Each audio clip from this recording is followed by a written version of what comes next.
vamos a tocar esos puntos, ¿ya? Lo que son las definiciones, epidemiología, agentes etiológicos y enfocados sobre todo en el tema del tratamiento y la prevención de este problema, que es un problema muy común, como vamos a ver, ¿no?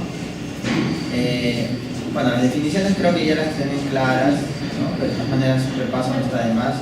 La diarrea es aquel problema que está relacionado al cambio de la frecuencia y consistencia de las deposiciones de un niño, ¿no? Entonces, normalmente consideramos tres deposiciones o más líquidas o semilíquidas, pero igual siempre hay que estar enfocado en cada caso en particular, ¿no? Y es importante también definirla con sus características, ¿no? Si es una diarrea acuosa o disentérica, la cual estaríamos hablando en el caso de que las cámaras diarreicas se presenten o vengan acompañadas de sangre, ¿no? Generalmente va a ser importante, como vamos a ver en este caso, ¿no? Ver si es que esta diarrea viene asociada obviamente de otros síntomas, ¿no? Como es fiebre, dolor abdominal, pujo, vómitos, etc., ¿no? Y en ese contexto, ¿no? Poder definir, como vamos a ver, el plan terapéutico a seguir.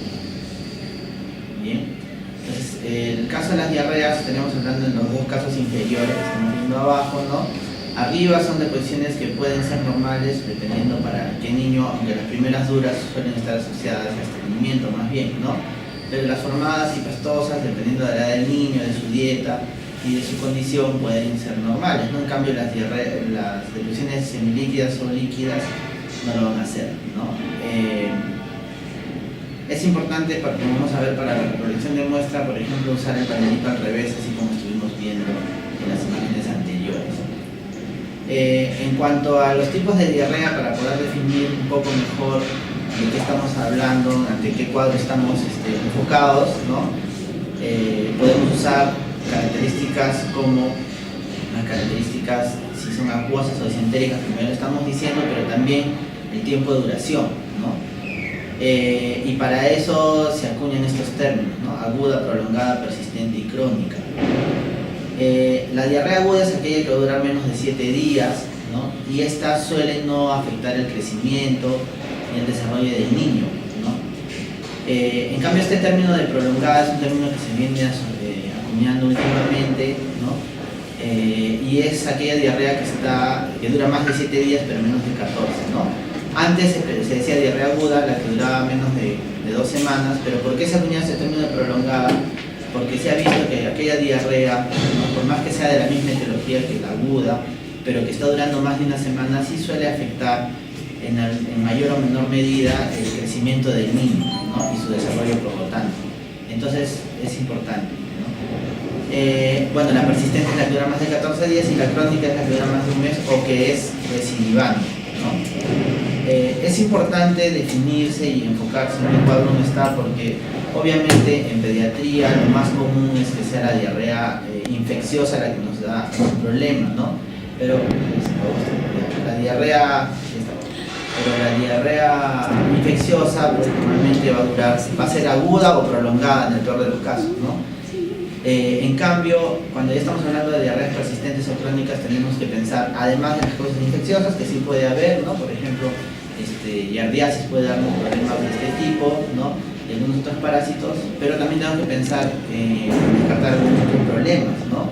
Como por ejemplo algunas alergias a la proteína de leche de la vaca, o otros cuadros como colitis pseudomembranosa por haber usado antibióticos, enfermedades inflamatorias como la enfermedad de Crohn, malabsorción, etc., ¿no? Obviamente enfocado al contexto de cada niño. Entonces, por eso es importante definir el tiempo de duración y las características de la diarrea. Bien, entonces también podemos definir la diarrea por los mecanismos que la ocasionan o por si es que hay inflamación o no, Entonces hay una diarrea con inflamación o sin ella, ¿no? Ahí nos ayuda un poco el examen de leucocitocenesis, ¿no? Para la presencia de lactoferrina fecal.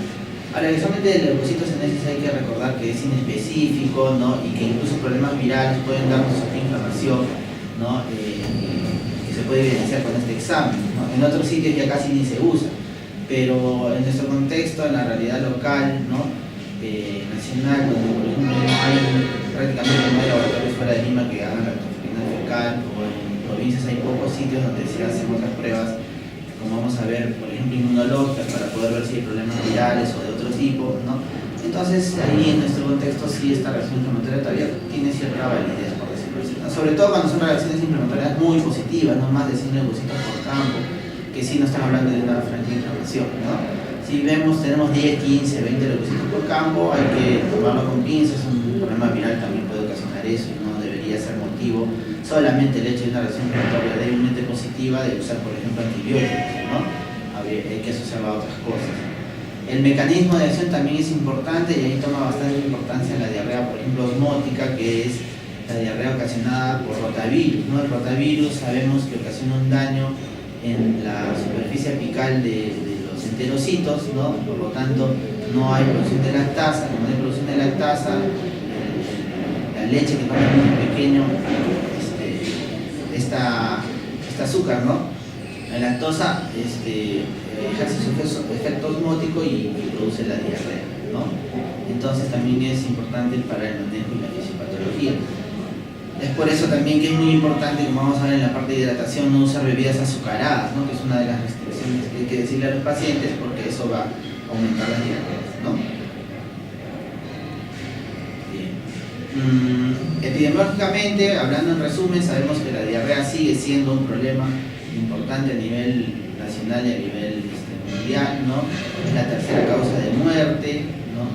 En niños menores de 5 años, y es un problema pues no poco común, ¿no? Se presenta durante todo el año con picos estacionales dependiendo de la etiología, ¿no? Entonces es un tema importante.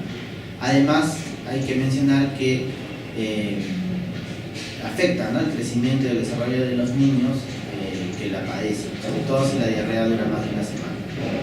Bien, entonces este es un cuadrito, ¿no?, donde se evidencia la diarrea abajo en un color así medio celestito, ¿no?, que después de las muertes neonatales y las muertes por neumonía, las siguientes frecuencias son los cuadros diarreicos, ¿no? Bien, felizmente pues en nuestra región se ha controlado bastante el tema de muertes asociadas a diarreas, pero hay otros sitios en el mundo donde todavía es un problema bastante preocupante, ¿no? Ahora, el hecho que nosotros en la región de las Américas veamos en promedio las muertes por diarrea han disminuido, eso no tiene que ser motivo para bajar la guardia. Nosotros tenemos muchas regiones, muchos lugares, ¿no?, que ya de por sí tienen condiciones de sanidad disminuidas, o con estos eventos, por ejemplo, como los que están pasando ahora en nuestro país, estos problemas aumentan, ¿no? Entonces, en promedio, el valor es bajo de muertes comparado a otras regiones del mundo, pero hay sitios que bien se pueden comportar como las estadísticas de África o del sudeste asiático, ¿no?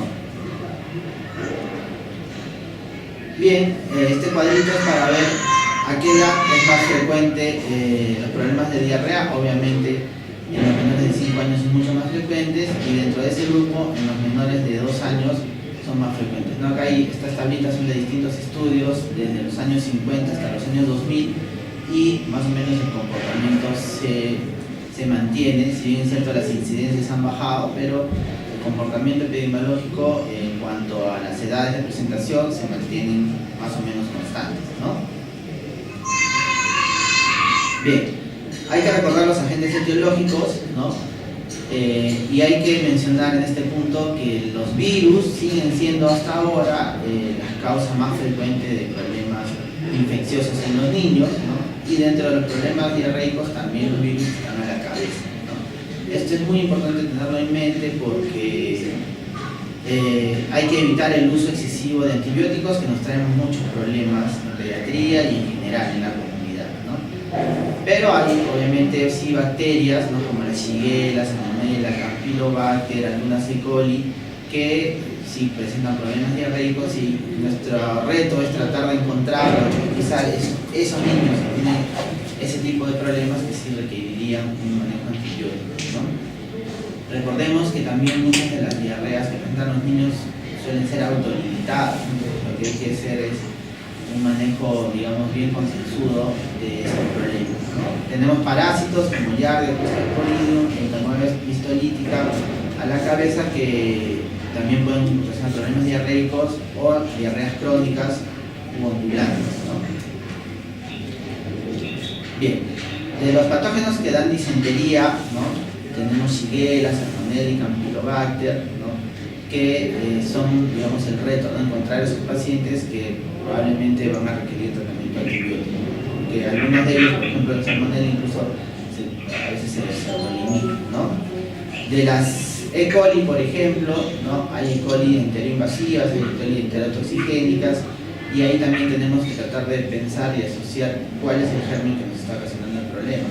Obviamente, cuando ya tenemos un resultado de un cultivo con un antibiograma, se nos facilita mucho el trabajo, pero mucha o la mayoría de las veces no vamos a tener ese resultado al momento de iniciar el tratamiento, o incluso puede salir negativo sin necesariamente ser pues, realmente que no hay una bacteria ahí asociada, ¿no? Bien, en cuanto a la etiología de la diarrea, ¿no? Este es un estudio que se hizo en Lima, ¿no? Y más o menos con un laboratorio potente, que tenga todas las condiciones, bastantes medios de cultivo y distintas coloraciones, ¿no? Que no es el laboratorio que normalmente tenemos en todos los laboratorios del Perú. Hasta el 25% de los casos no vamos a encontrar la etiología, ¿no? O sea, no vamos a saber qué bacteria o qué virus fue el que ocasionó el problema. Entonces, todo el conocimiento previo del comportamiento epidemiológico y de las características de los pacientes nos va a ser de mucha ayuda para decidir qué tratamiento vamos a llevar, ¿no?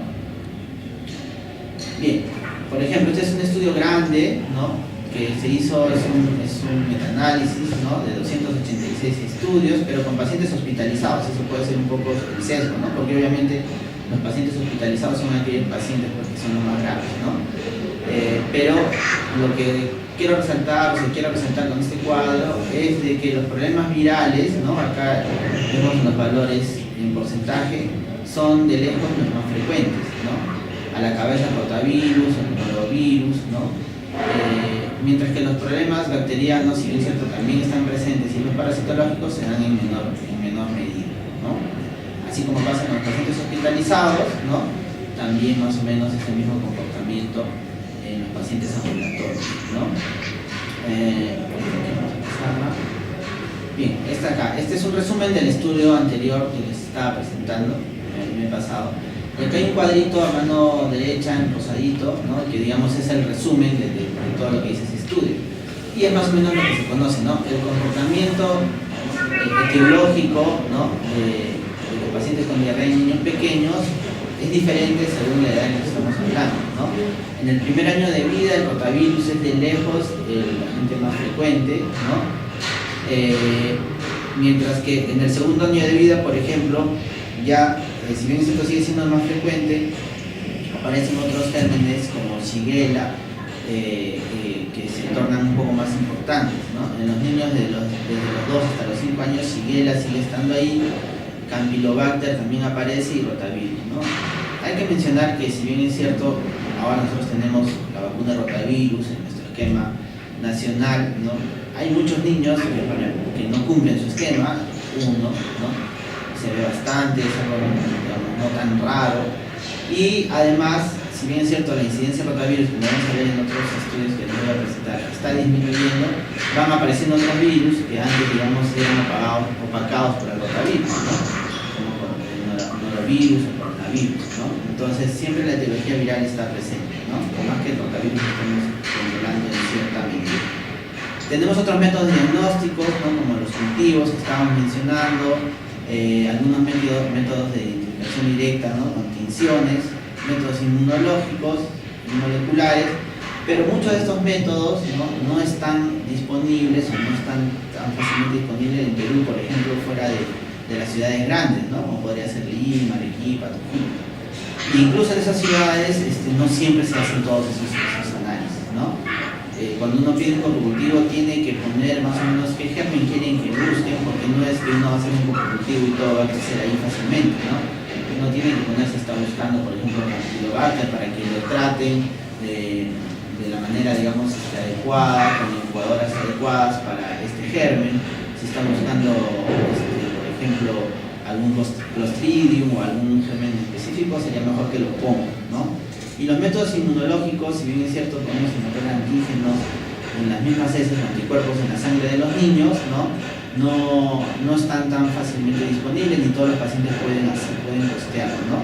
Porque digamos que a nivel de instituciones públicas, creo que ninguna la tiene, o sea, muy pocas la tienen. Entonces el paciente al final lo hace de manera privada y no todos pueden asumir esos costos, ¿no? Bueno, si uno quiere ampliar un poco para cada uno de los gérmenes, hay bibliografía, pues, ¿no? Sin embargo, hablando de pediatría y de diarrea en pediatría, no podemos dejar de mencionar, ¿no?, al rotavirus, ¿no?, que a pesar de que nosotros tenemos la vacuna y se aplica, todavía sigue siendo un germen muy importante en la epidemiología de la diarrea en nuestro país y en el mundo, ¿no? Como ven ese cuadrito a la mano superior izquierda suya, cada uno de esos puntitos rojos significa 1000 muertes por rotavirus, ¿no? Y si ustedes se fijan bien en el lado de Latinoamérica, si bien es cierto, comparado con otras zonas como África o el sudeste asiático, la incidencia es mucho menor, tenemos también en Perú puntitos rojos, ¿no? O sea, no tan intensamente como en otras regiones, pero también hay, ¿no? Entonces, recordar, ¿no?, que el rotavirus tiene una triada, ¿no?, de una diarrea acuosa asociada a vómitos y fiebre, también la fiebre, ¿no es cierto?, los virus con fiebre, recordar eso. Pero el rotavirus tiene un comportamiento, como dice abajo, estacional, ¿no? El rotavirus, vemos en este cuadrito, que es un estudio que se hizo en Lima, ¿no? Estudiaron todas las muestras de heces de pacientes con diarrea durante varios años, ¿no? En el año 2008, 2009, 2010, 2011.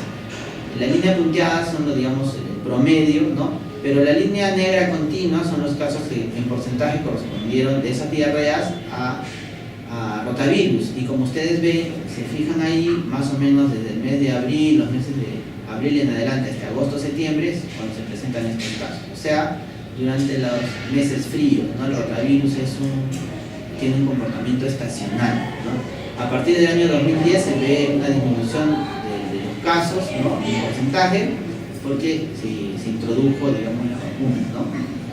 Sin embargo, hay otros virus, entonces el tema de la vacuna, hay otros virus para los cuales no hay vacuna o no vacunamos, ¿sí?, como por ejemplo el norovirus, que más bien tiene un comportamiento constante, durante todo el año se presenta, entonces no es un comportamiento estacional como el rotavirus. Entonces, por ejemplo, si tuviésemos la oportunidad de pedir pruebas inmunológicas para rotavirus, si tenemos laboratorios disponibles, no tiene mucha lógica pedirlo en esta época del año, ¿no?, en el mes de febrero, porque ya sabemos que no hay rotavirus en el mes de febrero. Puede haber otros virus, ¿no?, pero no hay rotavirus, ¿no? Bien, y hablando un poco rápido de las diarreas o de los gérmenes que sí requerirían un antibiótico, a la cabeza puesta Shigella, ¿no? Shigella, que si bien es cierto puede producir una diarrea acuosa, no necesariamente disentérica, ¿no? Lo característico es que presente sí la diarrea disentérica, pero además en un contexto, ¿no?, un paciente febril, que generalmente luce tóxico, ¿no? Uno lo ve al niño y lo ve mal, ¿cierto? Entonces no toda la diarrea disentérica siempre va a significar, por ejemplo, Shigella, ¿no?, que hay que evaluar bien, ¿no? Pero si nosotros estamos sospechando de Shigella, deberíamos iniciar, pues, un tratamiento antibiótico. En este caso sí está indicado, ¿no? Como mencionábamos, ¿no?, un cultivo negativo no excluye el diagnóstico de shigellosis, ¿no?, porque en muchos de los casos pues, pueden dar ser negativos. Shigella es un germen muy lábil, y si el paciente o no se ha tenido el cuidado de llevar la muestra rápidamente al laboratorio, ¿no?, ese germen va a morir y no va a crecer en ningún cultivo, ¿no? Entonces siempre hay que recomendar al paciente o al personal que esté a cargo de ello, de llevar rápidamente la muestra al laboratorio para poder detectar o tener más chance de detectar estos patógenos, ¿no?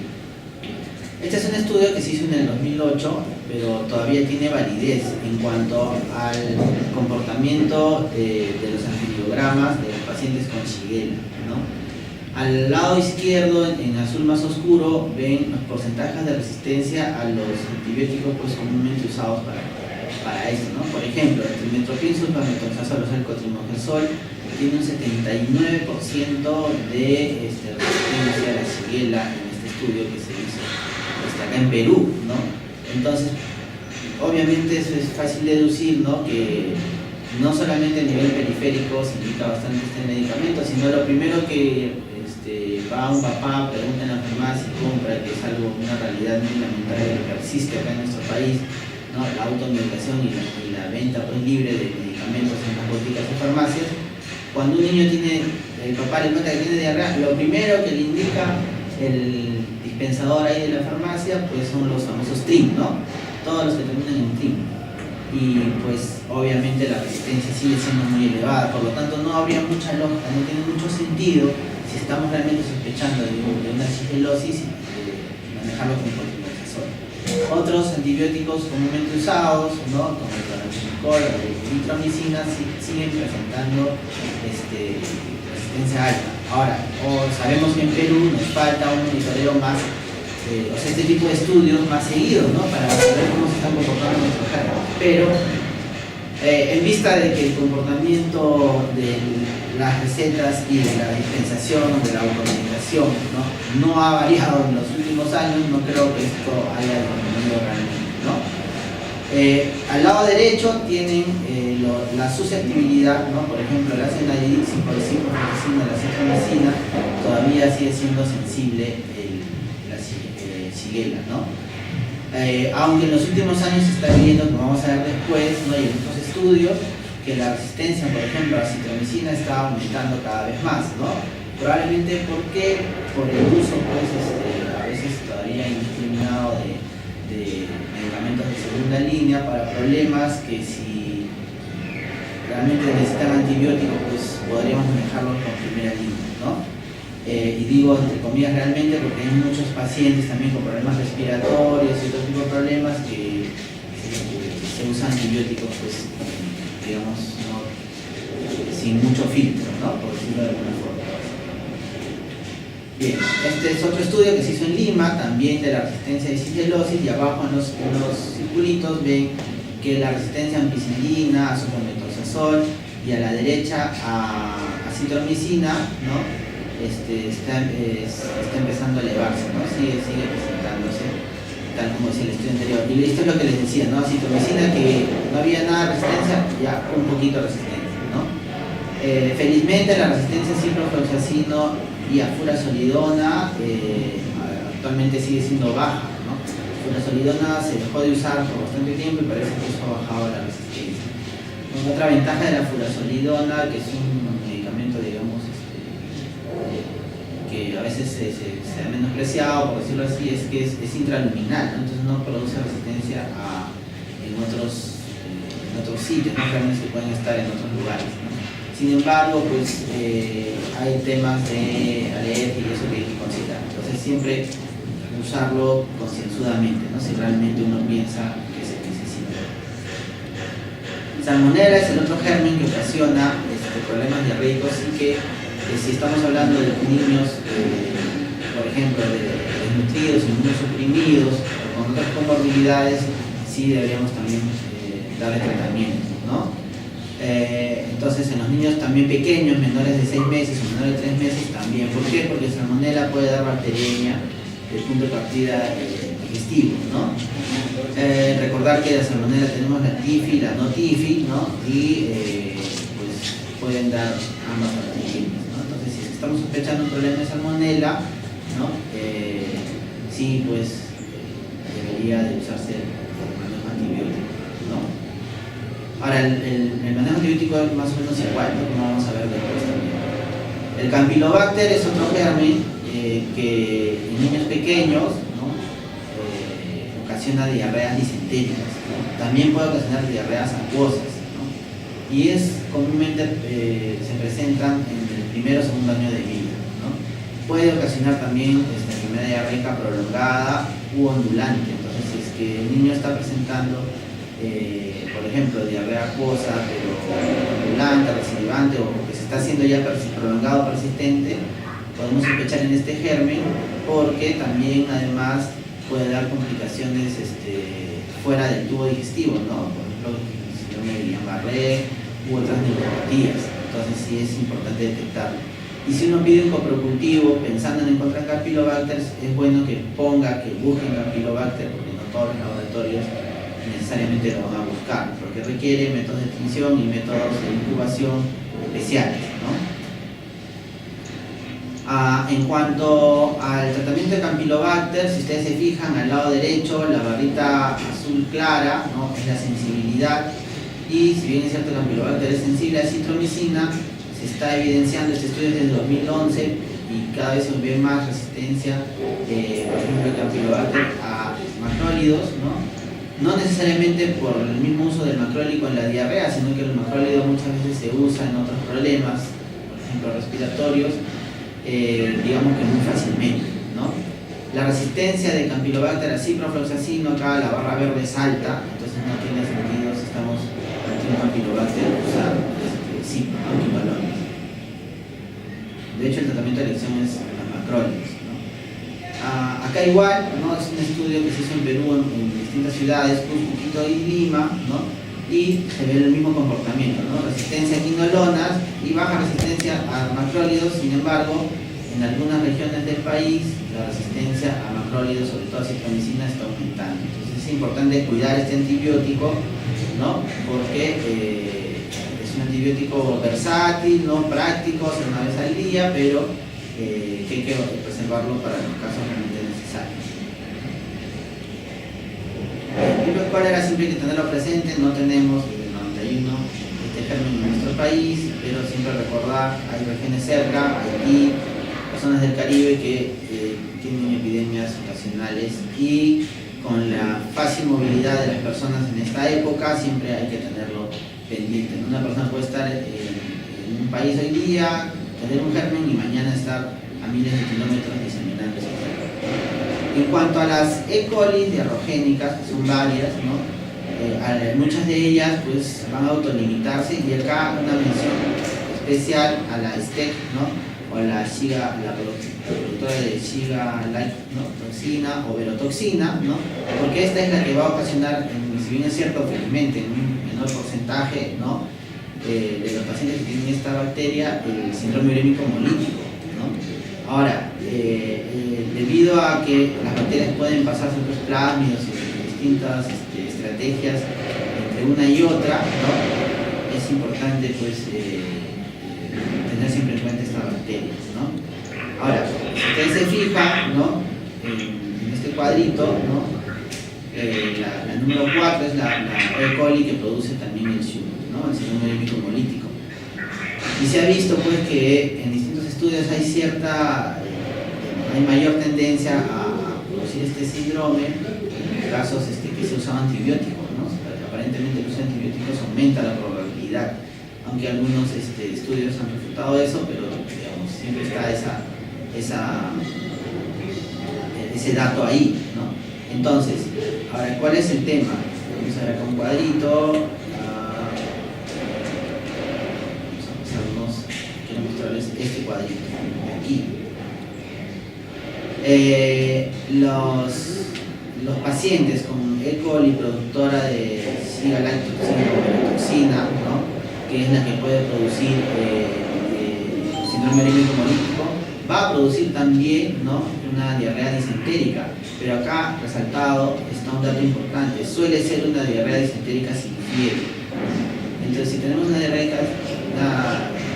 disentérica sin fiebre con un paciente, digamos que desde el punto de vista sistémico no está muy afectado, ¿no?, que no luce tóxico y que no está, como digo, afectado sistémicamente, más que tal vez por la misma deshidratación que va a presentar, ¿no?, lo primero que hay que hacer es hidratarlo, no iniciar antibiótico muy fácilmente, ¿no?, porque estos casos, ¿no?, pueden ser E. coli productoras de verotoxina, que podríamos aumentar el riesgo de un síndrome urémico hemolítico, ¿no? Bien, y acá quería llegar. En los casos de diarrea, más que pensar qué antibiótico vamos a dar, que va a ser en casos contados, ¿no?, y en un contexto determinado, lo que más nos va a servir es identificar y enseñarle a la mamá o o al cuidador, ¿no?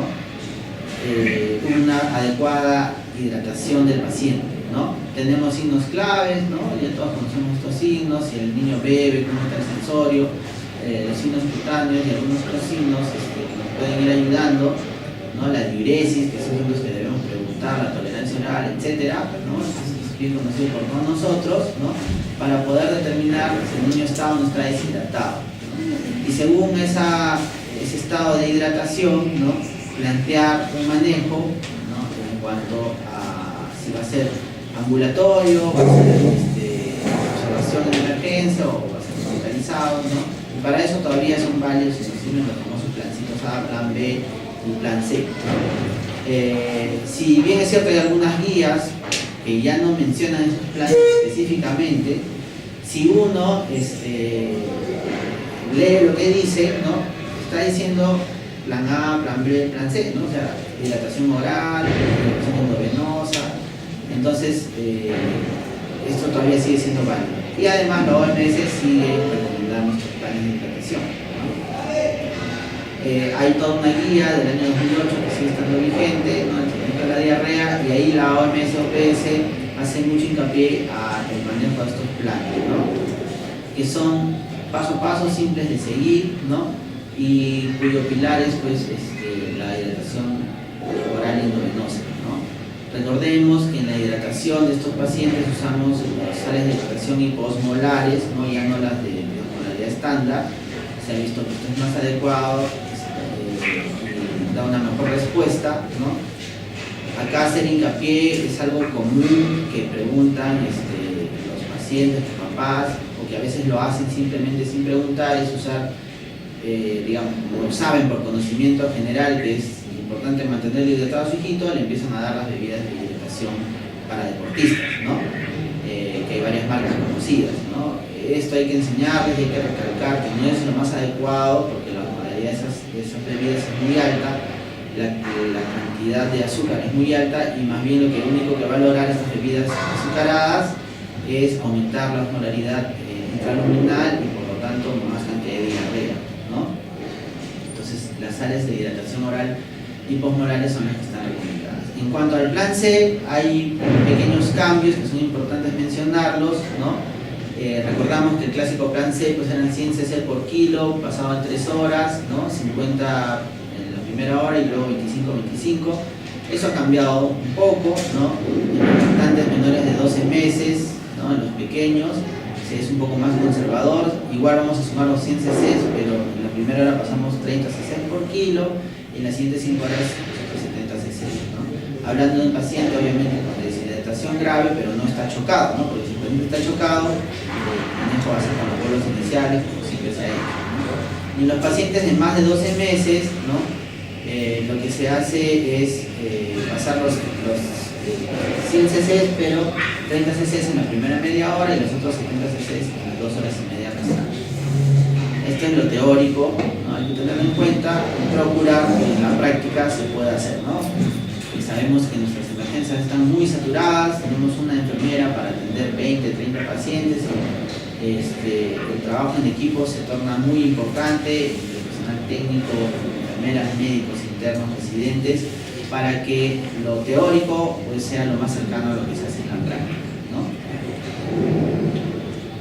Acá hay unas recomendaciones muy importantes que son mucho más importantes junto con la hidratación, la alimentación y algunas suplementaciones que están iniciando antibióticos, digamos, indiscriminadamente o muy rápidamente, ¿no?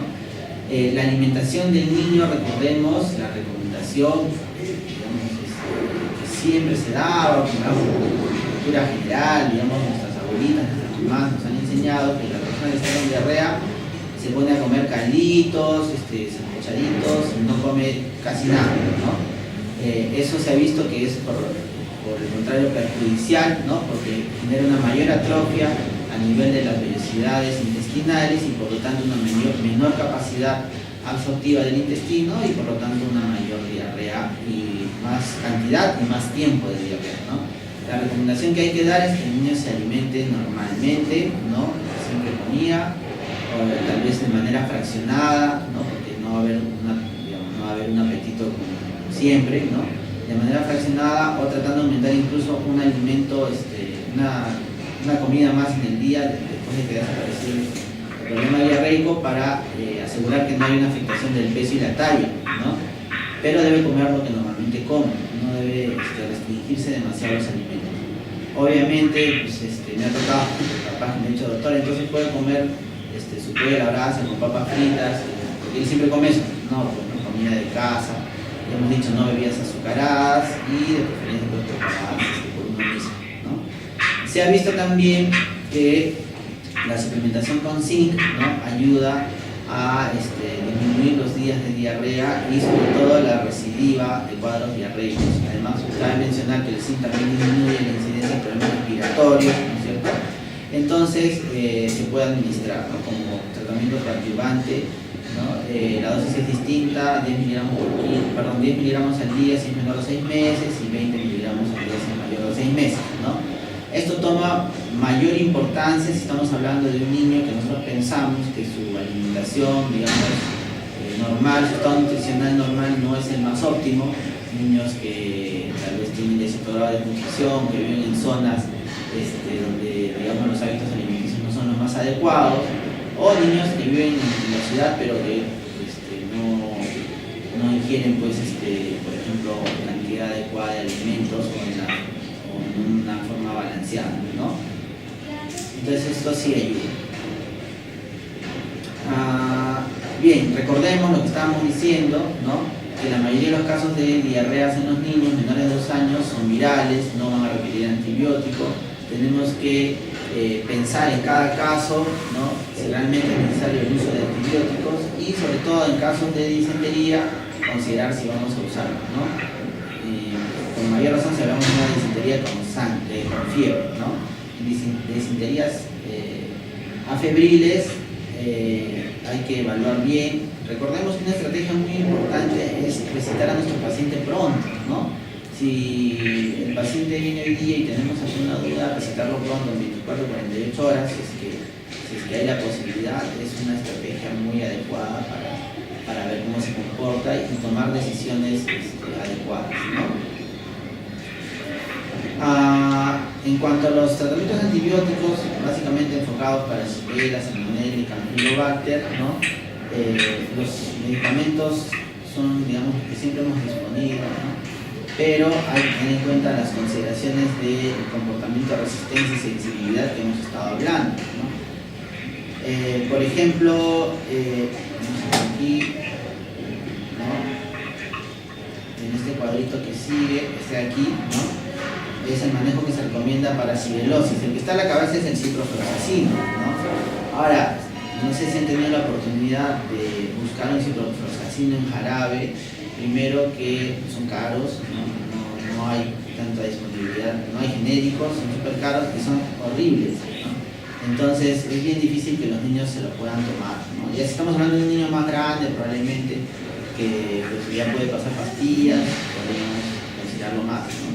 Entonces, de las otras alternativas de segunda línea, ¿no?, el primer medicamento de acá, la pimecilina, no hay en el mercado peruano. Ceftriaxona sí hay, pero obviamente lo observamos para casos pues, que van a requerir manejo intrahospitalario probablemente, ¿no?, parenteral, ¿no?, aunque sí vemos de vez en cuando con tristeza, ¿no?, en la consulta, tanto acá en el hospital como en la consulta privada, el uso de ceftriaxona intramuscular, a mi parecer de manera un poco indiscriminada por algunas personas, no debería ser, ¿no?, porque estamos desperdiciando este medicamento. Además, tengamos en cuenta que la ceftriaxona intramuscular es súper dolorosa y para un niño pequeño estamos metiéndolo a un trauma probablemente innecesario. Acitromicina, este medicamento se está tornando muy noble, muy práctico de utilizar, ¿no? Cuidémoslo mucho, ¿no?, porque digamos que en este caso pues, podría ser un medicamento que nos puede salvar, ¿no? Si el cipro es horrible y la ceftriaxona es dolorosa o no la vamos a usar porque es parenteral, así toma fuerza, ¿no? Sin embargo aquí, como ven ustedes resaltado en este circulito, el problema de citromicina es que rápidamente eleva rápidamente presenta resistencia, y no solo eso, sino que lo transfiere a otras bacterias, ¿no? Entonces usemos acitromicina de manera racional, no establecemos este medicamento, ¿no? Porque si lo usamos indiscriminadamente no va a pasar mucho tiempo, vamos a tener mucha resistencia y esa resistencia transferida a otras bacterias, ¿no? Entonces, cuidémoslo mucho. ¿Sí? Otro punto aquí que no está en estas diapositivas antes de acabar, esta ya creo que es la última, no se ha mencionado. Otra estrategia coadyuvante que ha demostrado, está demostrando cada vez distintas resultados positivos en cuanto a la duración de la diarrea es el uso de probióticos, ¿no? Pero hay que ver qué cepas, ¿no? Hay cepas que han presentado como Reteris o Clausin, ¿no? Que han mostrado pues, ciertos Saccharomyces también, ciertos estudios con cierta beneficio, ¿no? Y es una estrategia que puede servir porque a veces el papá, pues tú le dices, ¿sabes qué? Solo tienes que seguir dando a comer lo mismo y darle más agua, sale un poco descontento, ¿no? Dice, pues que no me han dado nada. Entonces ahí tenemos las estrategias, podríamos darle un probiótico y también el papá va a estar un poco más adherido a las recomendaciones que nosotros le vamos a dar, ¿no? Y otra cosa muy importante, lo pasé rápido porque quería hablar de norovirus, pero no quiero que se pase sin hablar la charlita, ¿no? Es el tema de que la vacuna, ¿no? para rotavirus es súper importante, ¿no? Porque este es un germen pues, que da diarreas severas y que sigue estando en circulación, ¿no? Además, si nosotros tenemos dos tipos de vacuna, una que se da 2 veces y la otra que requiere 3 dosis, que tiene nuestro esquema, que comercialmente es el Rotarix, ¿no? Que se da 2 veces, 2 dosis, ¿no? A los 2 y 4 meses. Esta es una vacuna en las 2 presentaciones que no se debe dar a niños fuera de la edad en la que está indicada, ¿no? O sea, hay otras vacunas que si no se la puso, se la puede poner después, pero la de rotavirus no. No debe recibir un niño mayor de 7 meses, ¿no? La vacuna por rotavirus por los supuestos riesgos teóricos de complicaciones como la insuficiencia intestinal, ¿no? Entonces debe cumplir el niño en el periodo adecuado su vacunación porque después ya no va a tener chance de tenerlo, ¿no? Entonces es importante las inmunizaciones, en este caso las diarreas. Es importante la inmunización para sarampión, no porque el sarampión produzca diarrea, sino porque el sarampión es altamente inmunosupresor y si un niño que le da sarampión le da diarrea, esa diarrea podría matarlo, ¿no? Entonces hay una corriente antivacunas, o hay todavía una corriente antivacuna, y nosotros debemos de enterarnos, debemos de estar listos para poder refutar o conversar con estas personas y un poco hacerles ver que las vacunas pues, no por gusto han sido uno de los mejores inventos del siglo pasado, ¿no? Así como es con la diarrea, con un montón de enfermedades infecciosas. Y ya para terminar, recordar algunos puntos que estoy seguro ustedes ya lo saben, pero es bueno refrescarlos. La lactancia materna ha demostrado, entre otros muchos beneficios, la disminución de las enfermedades infecciosas, sobre todo diarrea, respiratorias y diarreicas, ¿no? Los niños que lactan de la mamita se enferman mucho menos que los niños que usan fórmula, ¿no? Por más que sea la mejor fórmula del mercado con todos los avances presentes, ¿no? Siempre la lactancia materna va a ser mejor. Hay que tener un adecuado inicio de la lactancia, ni mucho tiempo antes ni mucho tiempo después. Hay muchos estudios últimos en los cuales la lactancia tiene sus recomendaciones, es bueno revisarlas, ¿no? Para que el desarrollo del intestino de nuestro pequeño sea más adecuado, ¿no? Y pueda, digamos, combatir bien estos problemas como el de la diarrea, ¿no? El lavado de manos, el consumo de agua limpia, ¿no?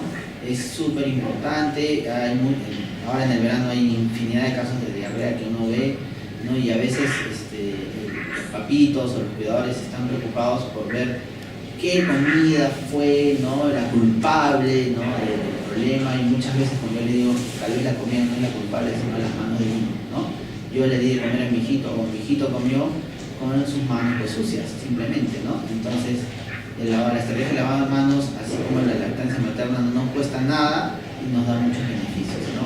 Ahora con los problemas de agua que está habiendo en muchas zonas del país, incluido Tacna y el sur, el centro, Asegurar el agua limpia para la población es súper importante para poder combatir o disminuir estos problemas, ¿no? La eliminación de las excretas también es muy importante, y como estábamos mencionando, el último punto, las inmunizaciones son muy importantes. A mí me gustaría concluir esta charlita reforzando que en el caso de diarreas, el manejo de la deshidratación, o sea, la hidratación ya sea oral o endovenosa, el uso de algunas estrategias coadyuvantes, como tal vez probióticos, zinc, de hecho las sales de hidratación que hemos estado mencionando, son muy importantes, ¿no? Para poder manejar una diarrea, incluso más que estar indicando antibióticos, digamos, sin mucho tiempo. Hay que reservar nuestros antibióticos, sí, para los casos necesarios y para que cuando realmente los necesitemos, pues no tengamos problemas de resistencia, ¿no? Entonces, y las inmunizaciones siempre es un reto para nosotros mantener coberturas altas, sobre todo ahora que hay toda una corriente antivacunas.